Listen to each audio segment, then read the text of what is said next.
When I was in year 10, I remember looking at this and I was like, what is this? This is like black magic. People come up with these numbers and they just have no reason. They're just like, yeah, but it works. Like, but why, okay? Now, Eddie has created things that will probably change education forever in at least some way.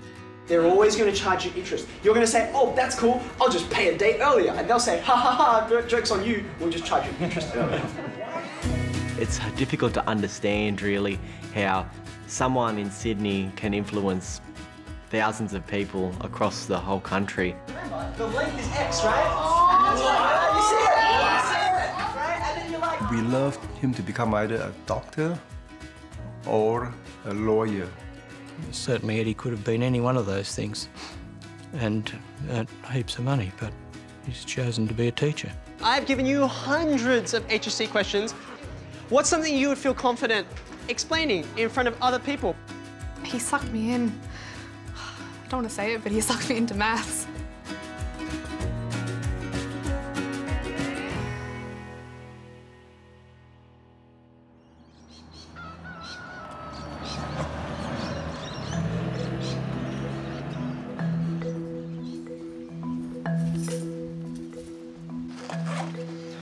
The thing that wakes me up in the morning and makes me roll out of bed is that every day I'm going to stand in front of 24 students. Every single one has a journey behind it and an interesting story, and that just is new every time. This is my 10th year teaching, and I love my subject. There is a shortage of mathematics teachers. They're in high demand. Good morning, this is Eddie Wu from Cherrybrook Technology High School calling. How are you going? It'd be lovely to be able to clone Eddie Wu so that you had a range of him in schools.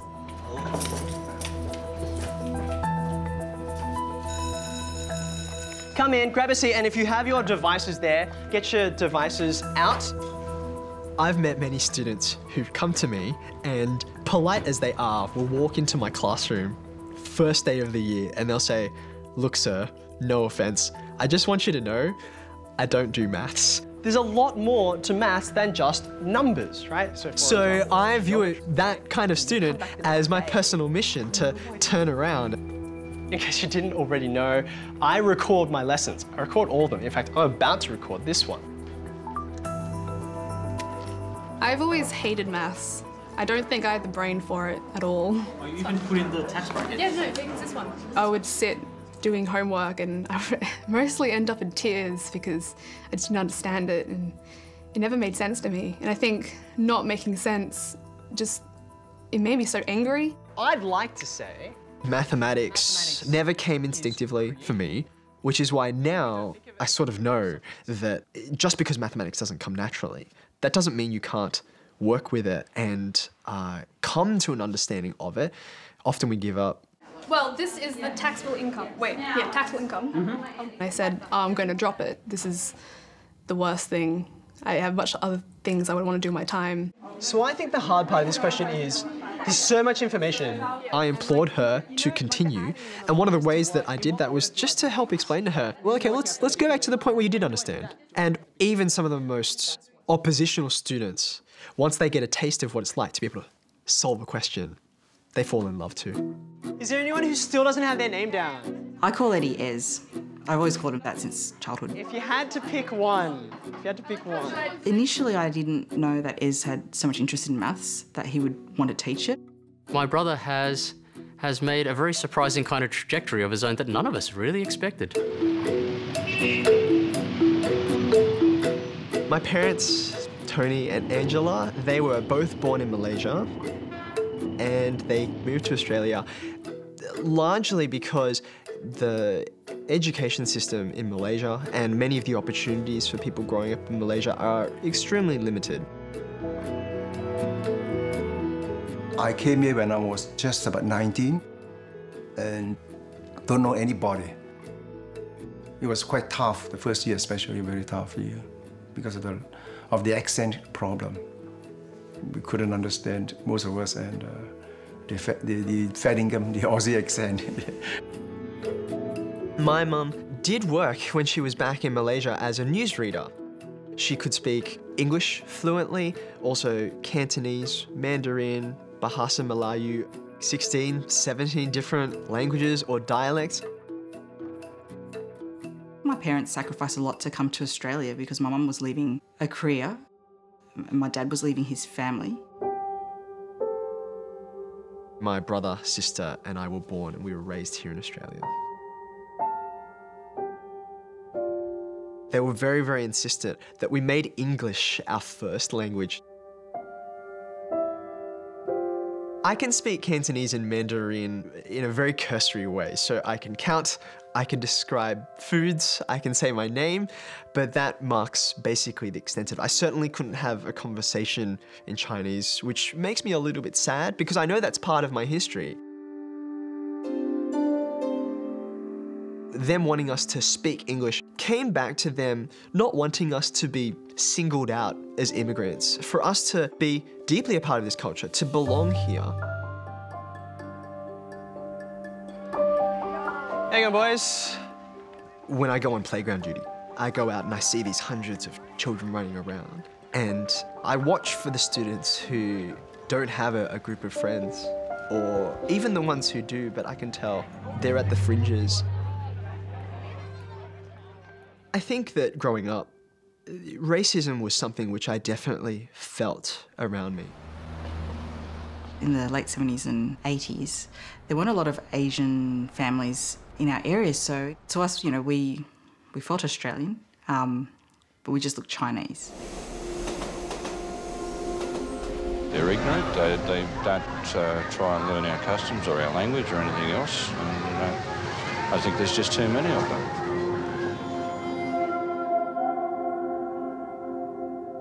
When I was in primary school, they used to sing little rhymes which mock Asians, and I used to sing them and I didn't realise what it actually meant until later. They're overtaken the schools.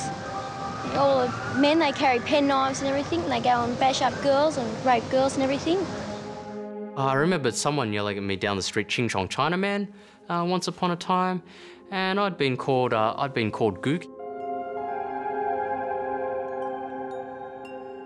The people who I spent time with at school, you know, sometimes they would beat me up because I was little, because they could. There were days when I would not want to go to school because that was what I knew was waiting for me. My mum, she would buy me books, and I really treasured those books.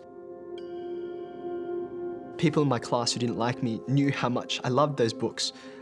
Sometimes they would find them and they would steal them, and I would find them out in the playground, you know, all dirty and covered in dust or ripped up. So that is a discrimination we suffered. We have to put up with, I suppose. I still remember, you know, my parents said to me, this happens, and it's our role to endure that and to know that sometimes life is not fair. I only have one rule in my classroom, and I call it the human rule. Very simple.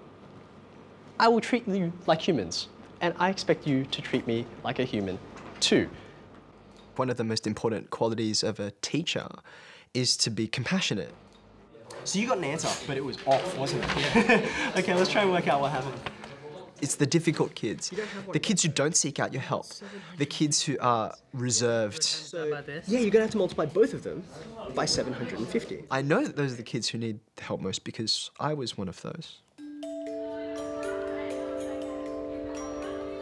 Mum and Dad put a lot of emphasis on education. They wanted us to study hard, which I think is quite common for migrant families.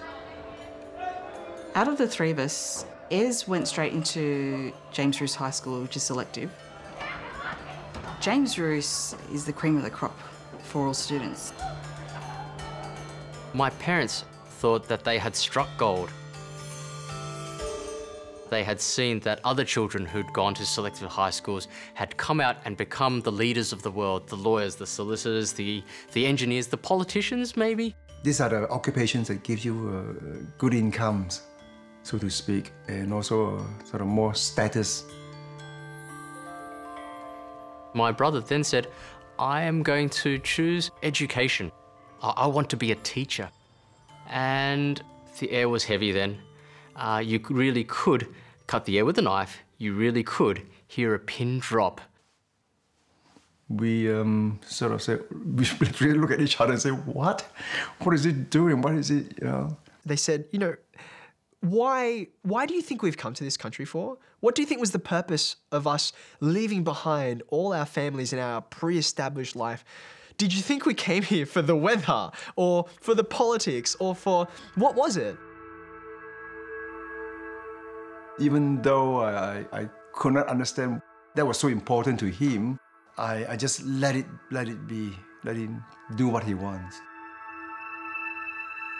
My mum was a little different. She said, Eddie, over my dead body. But Eddie stuck to his guns.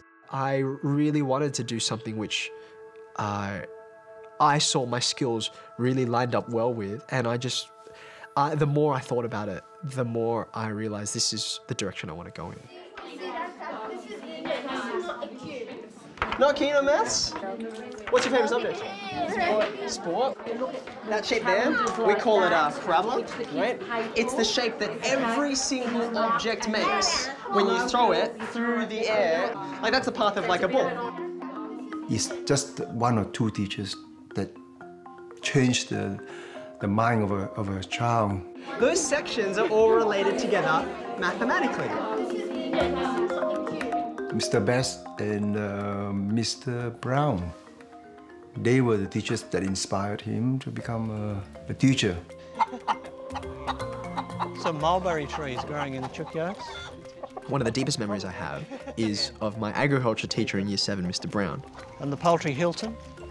Yes, well, it is quite an establishment. We were walking down to the school farm, and he turned to me and he said, Edward, how are you today? And I kind of paused because I'd never been asked a question like that by an adult before. And I thought, is this a test? I just saw teachers cared for their students, and that made a really deep impression. A big part of being a teacher was to try and make the kids feel that they counted and they were important. And I feel like that's the thing which I gained from both of you now that I'm a teacher. It's a lot. Eddie always struck me as being a very enthusiastic student.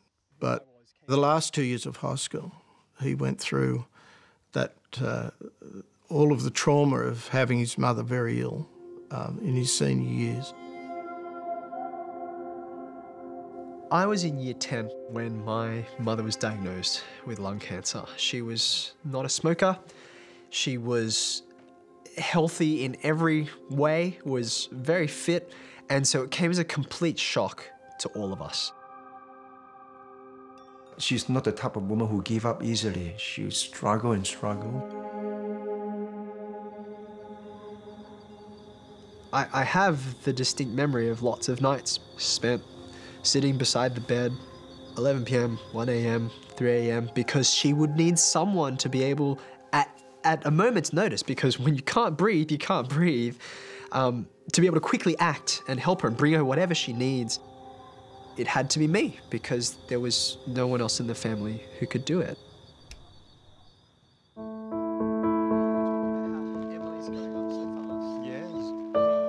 Somehow when Mum passed away, Ez grew up really fast. Be a family, what that means. It was a very difficult period for all of us. But he was the youngest, and somehow he was like a rock. Sometimes I get a bit emotional when I look at your mum. It's really natural. Yeah. I was an emotional wreck. It was him who actually, the reason for my living. He would have been comforting me and holding my shoulders and said that, hang in there, you'll be right. See, as a young, he was only 19 years old, he knows how to comfort the father, and I said, my God. I wanted to be someone who could be brave. It's been a long time, Dad. Yes, it has. And not give over to others the burden of having to care for me because I was a mess. I wanted to be able to hold things together because I saw my family falling apart around me, and I knew someone had to be strong. When I look back at it, what I think it was his Christianity, his faith in God, that he would meet Mum one day again in heaven.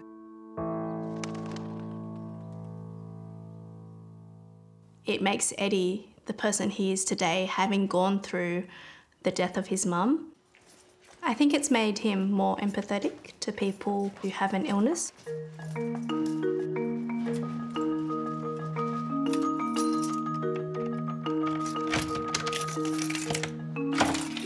In 2012, I had a student in one of my classes who was very ill. He was diagnosed with pancreatic cancer. And he was away from school for huge chunks of time, getting treatment. I still had it as a keen memory how much of my later years in high school had been deeply affected by cancer and what that did to my education. And so I felt very personally that I should do something about this. And I came to that realization that actually we have technology now which can help with this. Why don't I just take my phone and then when my lesson started, I just hit record. So, 1, 2, 3 definitions. Now, segment notation relates to this middle one. All my other students noticed that I was doing this and they said, hey, what's that about, sir? And sure enough, they started to watch and they started passing the links for the videos to their friends in other classes. And then those students started to meet with friends from other schools. This is a complex number, and if I put them all together, I'll get another complex number at the end. Okay, I just need to... WooTube is honestly a lifesaver. I can't tell you how many times, like before maths exams, people would be on WooTube looking up videos for topics that they don't understand. And then as soon as they watch the video, they're like, oh, it makes sense now, I can do this test. I just need to manipulate it. Eddie Woo makes these videos free for anyone, and that's a real equality issue. The square of Z minus 4. They're available for anyone, anytime, anywhere, and that's really exciting.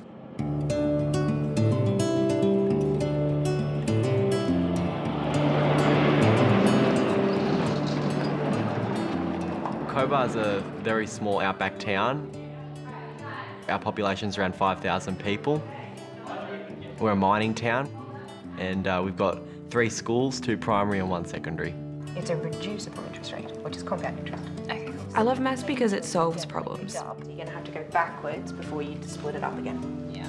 I had a really awesome maths teacher myself at high school, and I thought, yeah, I'm gonna go to uni and be a maths teacher. When you move it, you're going to be now dividing. So that should be on the bottom down here with your division. Really? One of my major problems with math when I was struggling with it was that I didn't understand the first steps, and that would cause a chain reaction with the second step, the third step, the fourth step. And your gradient is? 2/3. Yep. You know, it hasn't been my favourite subject, but I would like to go to university and maybe do some sort of a business degree. But, and I feel like some basic sound knowledge of maths is important there. We've just been doing practice questions. What are you doing with your Year 12 class? I'm trying to think of something interesting and exciting to do with them tomorrow. What I did was I set up the room with 4 corners, and I set up like a sort of mini whiteboard for each kid. It's hard to get teachers out here that might be a little bit different, so I might know 3 or 4 ways to explain a topic, but it hasn't clicked with a student. Can we walk through this for a second? Now, you've seen this before. I wonder if you... So I can bring that other teacher in the form of an Eddie Woo video. He can explain it again. Yeah, so there's a lot of equal signs there. We need some of them because it is an equation after all. I've just got the Wi-Fi, just Google it up saying simultaneous equations, Eddie Woo, and then it comes up. Takeaway 7 is 5. Cool. Yay, I can maths. This lady afternoon. I can use it at home. I don't need to travel or pay for it. It just removes those barriers that hold us back sometimes due to isolation.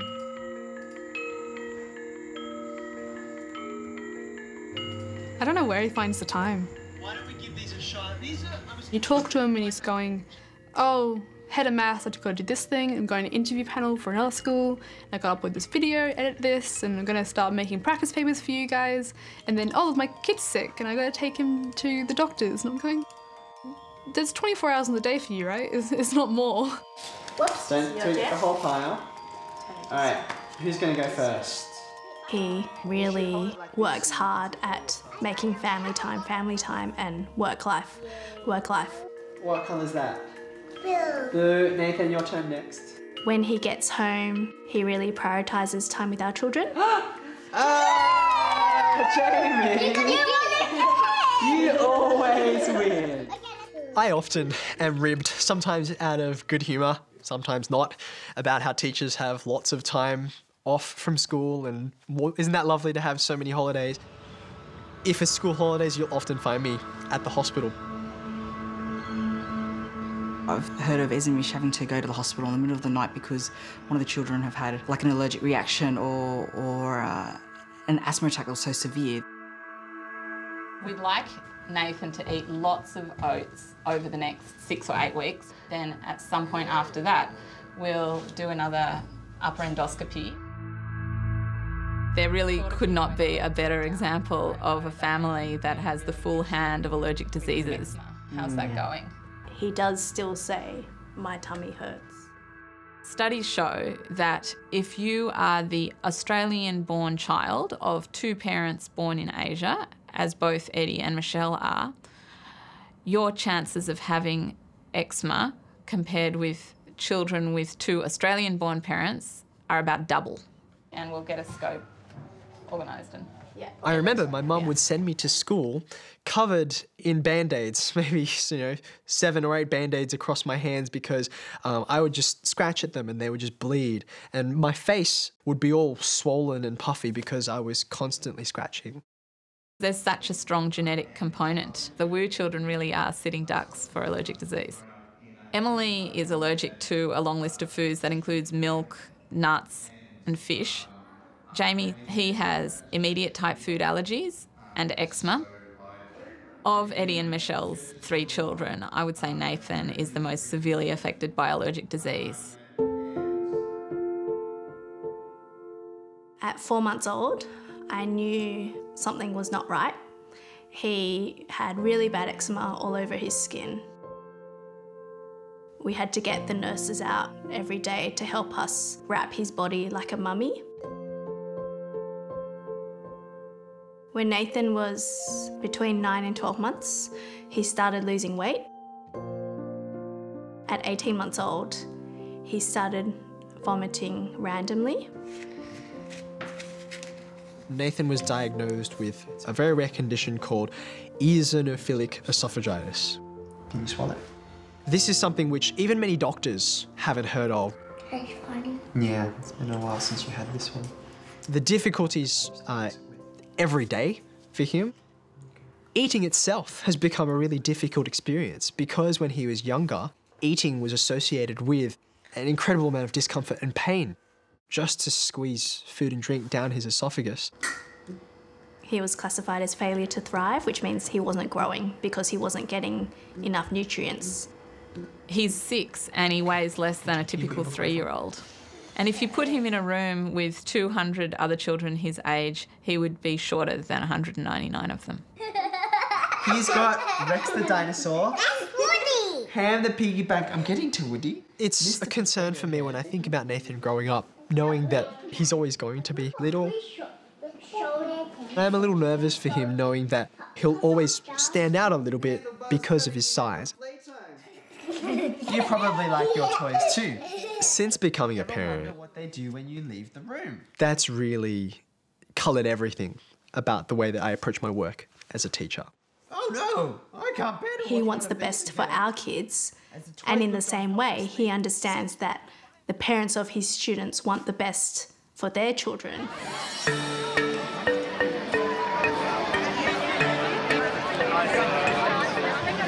It's so good to see you again. Like, if I didn't have you as a maths teacher, I don't think I would have been able to achieve whatever I did because I used to struggle with that. Eddie's results are always really strong. We had a student last year who got 100, like literally 100 in their Extension 1 HSC exam, which is fairly unheard of. It doesn't happen. I can say, actually, in 2016, I taught this boy, and he got 100%. It's possible. Human beings can do it. So much goes on around him that celebrates the work that he does. I've literally never seen it go to his head at all. Now, our final teacher today from Cherrybrook Technology High School, where he's a maths teacher, but he's also an internet sensation.